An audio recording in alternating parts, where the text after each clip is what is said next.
Hello and welcome. This is Sports This Morning. We're broadcasting live from Channels TV Sports Center in Lagos, Nigeria. I'm Austin Okonakpan. Good morning and welcome. I'm Cecilia Omogbe. Okay, let's go to Abuja. So I'll be wondering, why are we going to Abuja? That's because that's where the Super Eagles of Nigeria landed after failing to pick a ticket to next year's African Cup of Nations competition. It's another sad story for football in Nigeria. Let me tell you a short story about football in Nigeria. In 2012, the country failed to qualify for Gabon Equatorial Guinea edition of the African Cup of Nations. In 2013, Coach Stephen Keshi came around and then Nigeria went to South Africa. They didn't just participate, they won. 2015, Nigeria couldn't go to defend that title. Another sad story. In 2017, the Super Eagles of Nigeria will not feature at the African Cup of Nations. And for the third time in fourth editions, the Super Eagles of Nigeria will not be going to the Nations Cup. Okay, someone is actually still going strong. Talking about Novak Djokovic right there in Miami. Was able to defeat Dominic Thiem 6-3, 6-4 in the fourth round at the Miami Open in Florida. So Djokovic, he is powering on. That's right. Still going strong for Novak Djokovic. And we said it yesterday with Novak Djokovic. It's just a chairman on his own talking about men's tennis right now. But let's not talk about Novak Djokovic, Cecilia. We'll talk about him later, right? Yeah, let me quickly bring you into what every Nigerian football fan is talking about, the Super Eagles of Nigeria.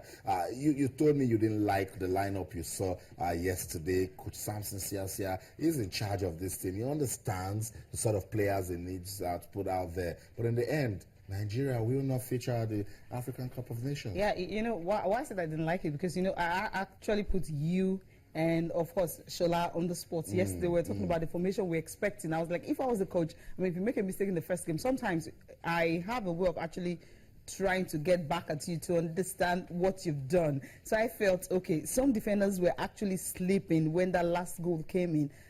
I have options. I wouldn't start those two guys. That's what I felt. That's what I thought. So I was surprised when I saw. What are those guys? Yeah, Stanley, I felt Stanley actually goes to Stanley Nobabun and all that. So I felt, okay, I wouldn't have to start these guys. I was like, okay, why not watch come from the bench or something? That's what I would have done. I mean, you know, you tried to give your formation and all that. Stanley's name wasn't there. But for Shola, Stanley's name was there. So it's like CSI decided to go the way of Shola and not your own way. And so if he had listened to you, maybe, just maybe, I don't know, I'm just saying just maybe to have been better, because I expected Onanzi also to start the game. And if you check that first game, some players were actually, pocketed. You know, we were looking for them. Akme Musa and all that wasn't allowed to play. So I felt, okay, in this one, okay, don't start him. You know, give them someone they wouldn't really know so much about. Moses Simon. We're talking about having the two Moses and all that and everything. But I'm not a coach. He's the coach, so he understands his players better. So that's why I went with that formation. Maybe if he had won, we wouldn't be talking about what happened let's talk yesterday. about this goal. But this particular anything goal, can consider sort of of goal. course not. This wasn't a mistake at all. That we know. That we know. That we're sure of. So another thing is, you know, I talked about luck yesterday. I feel maybe the luck just wasn't there, because Moses' own was actually superb. This is a goal that you didn't just know where it's coming from. But he had so much time. One, two. If you let the was players just bouncing, but because you wouldn't really know. And the players were in the way, so goalkeeper Daniel Akpe couldn't really see the ball. You know, what is Ahmed Musa doing there? It was a corner kick. He should be helping. And when the ball comes out the first time, everybody come out. That's basic secondary school football. We all scream, hey, come out, you know. And they were standing there. And this is the superb one that I felt, okay, this was where luck wasn't in at all. It was just an empty goal, and he just didn't get in. And Moses was frustrated. For me, he was the best player on the pitch, apart from, you know, Daniel Akpe, who made two fantastic saves. I mean, world-class saves. I was shocked he was able to. That's right. He was able to do that. So he has matured and everything. So right now, when you don't have Kali Keme, you definitely have Daniel Akpe. I think that's a good replacement for any other goalkeeper. That was a brilliant goal. Cecilia, I won't let you do a lot of analysis this morning. We'll put the words in the mouth of those that are truly involved with that game between Nigeria and Egypt. Let's go to Abuja. Super Eagles interim coach Samson Siasia is standing by to talk to us about that game. Good morning, coach. Welcome to the program. Austin, you're back at work. I'm back. I'm always here. Coach. When you do your thing, I'm here to talk about it. Coach, what a disappointing loss again. I've called it another sad story for football in Nigeria. How did you take that game against Egypt? Well, very disappointing. It was a gallant effort, but efforts didn't actually count for how much we played and the way the players came out and get their best. It's so disappointing when you work this hard and you don't have a break.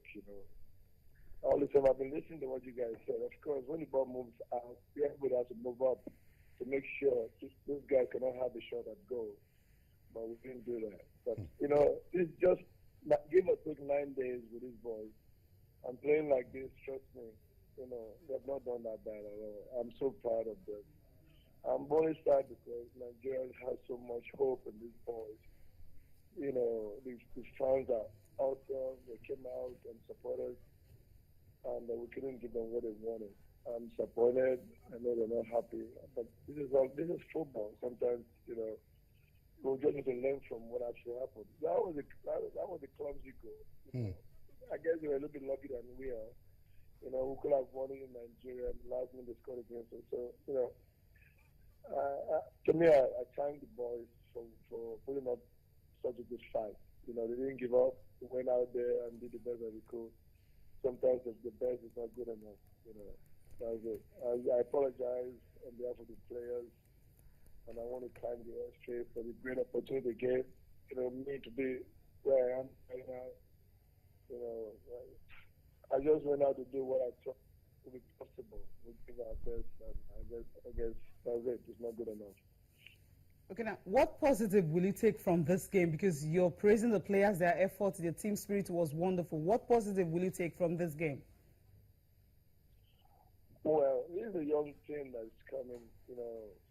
We've just been together for 9 days. And I think these guys will grow to become better players. If you can see it, these guys playing only 8 days together, I think the future is actually bright. If we get to stay back and work on these players, and that would be great. If not, we'll start all over again, and I don't think that would be right thing to do. If you're given the chance to continue as Super Eagles coach, being the main coach now, will you pick the same players over and over again for subsequent games? We can't get it's like a puzzle. You can't get it right in one time. You keep trying and trying to make sure you have the right blend. Trust me, no coach in 9 days can make these boys play this good. You understand? And I'm not saying we have the right blend of players, but this is one we believe that can help us, now while we're still working on how to put a team together that will be, better than this one that we have. Now, Coach, let's talk about that game last night. It's gone, but let's take lessons out of it. If you're to play Egypt again, the game last night, will you file out the same set of 11 players that came out last night? I would have, yes, I would. Because this is what we all sat down and actually looked at. Critically, our bathroom staff, our coaches, technical coaches are very sound. We sat down and came up with these players, and we believe these players would have been the ones to make sure we won. But all the same, they gave their best, and we didn't win. Sometimes it's just hard luck. And to me, they played a good game. And what we're supposed to do, we did not do. When the ball came out, we were supposed to press the ball instead of allowing them to shoot and go. And the defenders are right in front of the goalkeeper, and a little deflection. That was why I couldn't catch that ball. But these are lessons that we have to learn from. Just like I said, 8 days, great performance, and hard work. You can see all the guys coming out to play from their heart, which is not in a very long time. And I think these guys are the future. It's given the opportunity to be there. I still want to stay with that game, Coach. Why did you take off Stanley Amuzie? Was it a tactical change or because he was underperforming? No, he was injured. He said his right ankle was paining him and he couldn't play. So that was why we took him out. Okay. So, Coach, what's next? What's next? What is the NFF saying to you? What do you intend to do next for Nigerian football? Where are we going from here? Well, I don't know. I haven't slept for 9 days. I think that will be the next thing to do. All right. I think we should let him have some. I was going to ask about Etebo. We saw the fall yesterday. It wasn't really pleasant at all, Yeah. the way he fell to the ground. How is he doing this morning? Yeah, I think he has a little bit of pain on his neck. He's doing all right. You know, he's a young man that, you know, I've worked very, very hard to be in this team. And I like his dedication and determination on the field of play. You know, these are young boys that are ready to give their best at any time to play for this country. So we're very proud of each and every one of them for what they've done for us. And I want to thank the Nigerian Football Federation, especially the president, for putting us together in this short period of time because they believed we could do it. But unfortunately, we couldn't do it this time around. So trust me, it's a good thing ahead for this Super Eagles team. And you guys are very proud of it. Thank you very much. Thank you so much, Coach, for speaking to us. I'll tell you to stay focused, keep doing the good things you're doing for Nigerian football. Now go get some sleep. Thank you.